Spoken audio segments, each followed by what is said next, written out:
ఓం శ్రీ గురుభ్యో నమ. హరి ఓం. మన సుబ్బారాయుడుగుళ్ళో వేయించేసి ఉన్న ఈ యొక్క వారాహి అమ్మవారు ఈ రోజున 8వ రోజు వార్తాళి వారాహీదేవి స్వరూపము.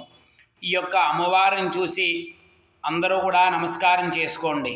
ఓం చంద్రార్ధచూడాం విమలాం భుజాభ్యాం శూలం కుష్కశ్యామముఖీం వహంతీం సూర్యాగ్నిచంద్రీకృత దృష్టిపాతాం ధ్యాయేత్ హృదబ్జే సతతం వారాహీం. ఓం వార్తాళి వారాహీదేవియే నమః. ఈ 8వ రోజు సాయంత్రం చక్కగా ఈ యొక్క వారాహీదేవికి సంపూర్ణంగా వారాహి సహస్ర అష్టోత్తరనామాలతోటి సంపూర్ణంగా కుంకుమ పూజ అలంకారం జరిగింది. కాబట్టి చక్కగా ఆ అమ్మవారిని చూచి అందరూ కూడా నమస్కారం చేసుకోండి. ఓం వారాహీదేవ్యే నమః. శుభం భూయాత్.